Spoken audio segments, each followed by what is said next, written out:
The sun shone at Scremerston for Berwick's annual Sevens tournament, and those who came along were treated to a feast of rugby with plenty of tries, including this one from Berwick's Aaron Hall in the first round against Langham.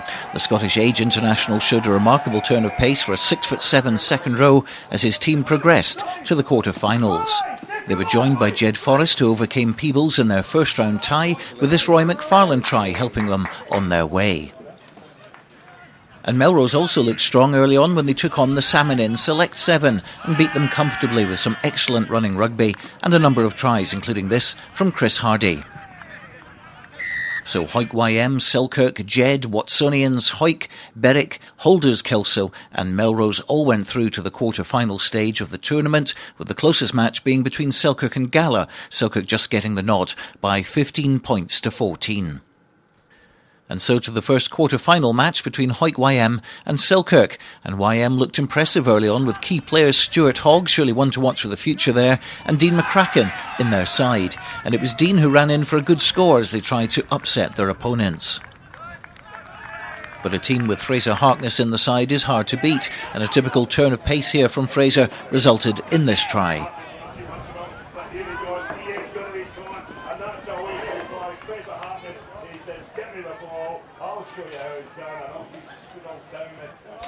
And that opened the floodgates for Selkirk, who ran in a further 3 tries to sew up the tie, including this one from Lee Jones. And it was the men from Philippoch who went through 24 points to 5. Watsonians can never be written off in any tournament. Deeply committed they are to Sevens, thanks to their coach Andrew Kerr, one of the legends of Scottish Sevens rugby. And after just missing out on the Kings of the Sevens title for a couple of years, they're gunning for glory this season. And they ran in several tries against Jed Forrest in their quarter-final tie. Here's another from Michael Feddo. But the best of the match came from Jed Forrest, Roy McFarlane, who went in at the corner. It didn't stop Sonians, though, going through by 28 points to 5.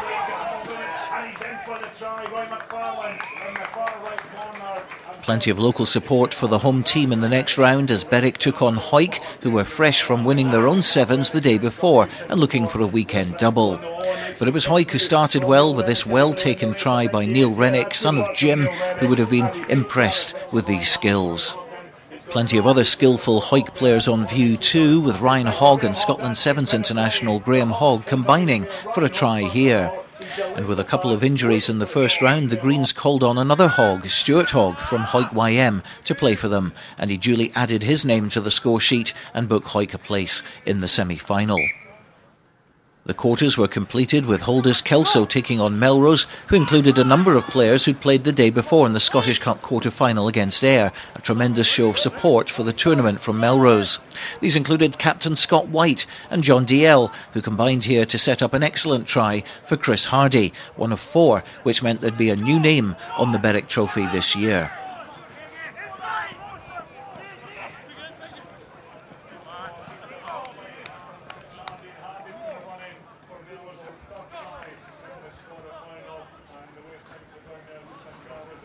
So 3 border teams made the semi-finals, namely Selkirk, Hawick and Melrose, while Edinburgh side Watsonians joined them.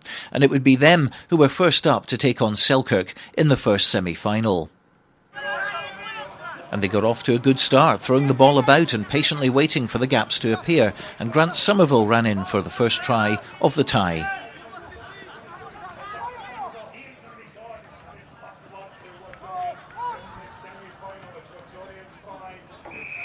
And it was a former Kelso player who did the damage next, Richard Minto spotting a gap and exploiting it to run in for another Watsonian score. And while Selkirk did score a couple of tries themselves, it was the Edinburgh team who made it to the final, with 4 tries, including this opportunist effort from Grant Somerville to take them through.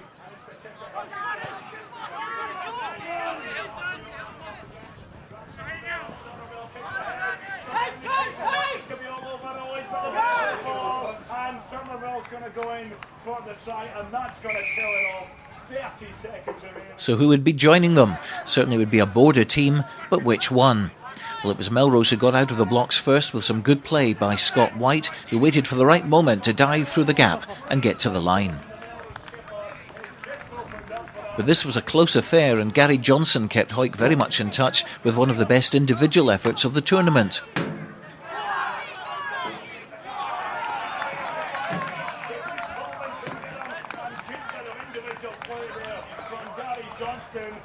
He ran in to score under the post, but it was Melrose who'd get the win by virtue of kicking both conversions, and Scott White's try booked them a place in the final with a close 14-12 victory over the Greens.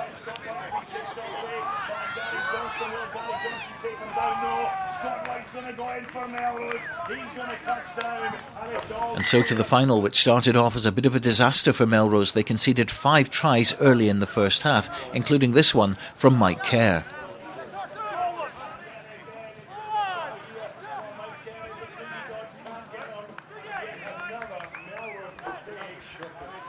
Michael Feddo went over in the corner following a tap penalty which caught Melrose on the hop, and then Richard Minto broke clear to add his name to the score sheet.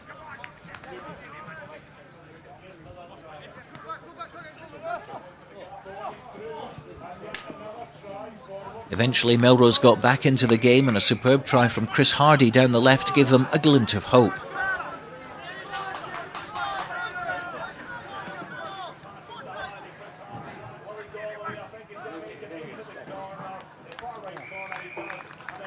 And when Graham Dodds piled over for a try, all of a sudden we were looking at a bit of a comeback.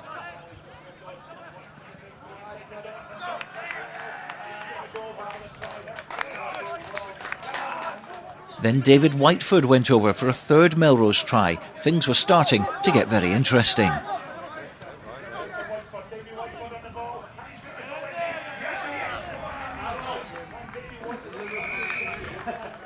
But when Michael Feddo scored another crucial try for Watsonians in the corner, it looked as if the mountain would be too high for even Melrose to climb.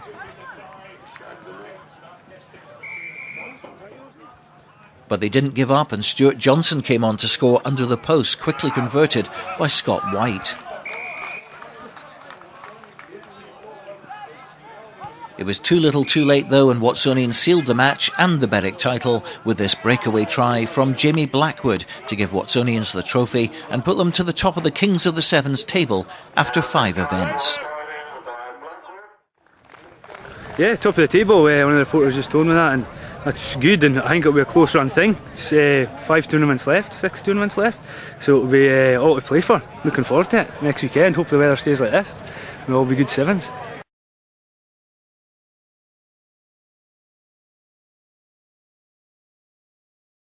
Scrum Magazine is the driving force behind grassroots rugby. With regular editions throughout the year, you can stay in touch with club and schools rugby. For full details, go to scrummagazine.com.